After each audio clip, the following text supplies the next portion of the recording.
आ जाओ। नमस्कार बड़े बाबू, ये मेरे कुछ साथी हैं, मेरे साथ खिलाफत आंदोलन में हैं। ये अजमल है। आदाब। ये हुसैन है। आदाब। और ये शाहबुद्दीन। आदाब। ये सावरकर हैं, विनायक सावरकर। वही सावरकर जिन्होंने जहाज के ऊपर से समुद्र में छलांग लगाई थी? हाँ हाँ। 11 बरस काला पानी में रहने के बाद अब ये यहाँ आए हैं। 11 बरस? हाँ। जनाब, आपको कितने वर्षों की कैद हुई है? 50 वर्षों की। 2 उम्र कैद हैं। क्या मैं आपसे बात पूछ सकता हूँ? पूछिए। आप वंदे मातरम और भारत माता की जय के नारे क्यों नहीं लगा? हम इस तहरीक में इसलिए शामिल हुए हैं कि अंग्रेज तुर्की पर अपना कब्जा ना जमाए। उन्होंने तुर्की को युद्ध में जीता है, मगर वहां के बादशाह को हम अपना खलीफा मानते हैं। वो इस्लाम की नुमाइंदगी करता है और अंग्रेजों को क्या हक है कि वहां की हुकूमत को बर्खास्त कर दे। इसीलिए दुनिया भर के मुसलमान एहतजाज कर रहे हैं। गांधी जी तो मुसलमान नहीं, वो फिर भी तुम्हारी मदद कर रहे हैं। तभी तो हम उनके शुक्रगुजार हैं। मगर गांधी जी तो अहिंसावादी हैं, वो तो हथियार उठाने के विरोधी हैं। क्या तुम भी हो? नहीं, हम मुसलमान हैं। अगर वक्त आया तो हम हथियार भी उठाएंगे।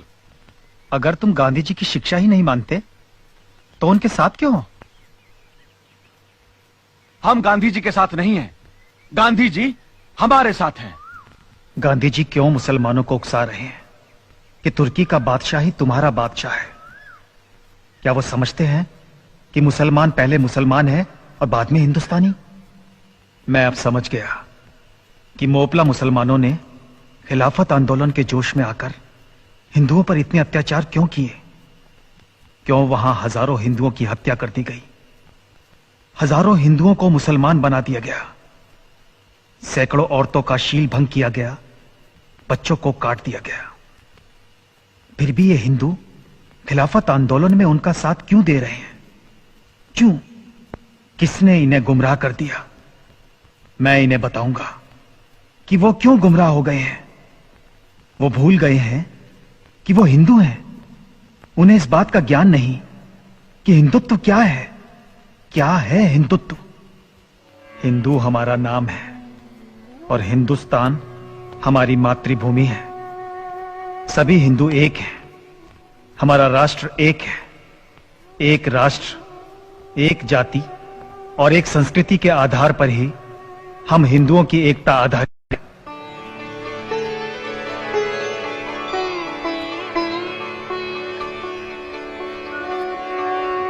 वे सभी व्यक्ति हिंदू हैं जो हिमालय से समुद्र तक इस समग्र देश को अपनी पितृभूमि के रूप में मान्यता देकर वंदना करते हैं, जिसकी धमनियों में उस महान जाति का रक्त प्रवाहित हो रहा है जिसका मूल सर्वप्रथम सप्त सिंधुओं में परिलक्षित होता रहा है और जो विश्व में हिंदू नाम से सुविख्यात है।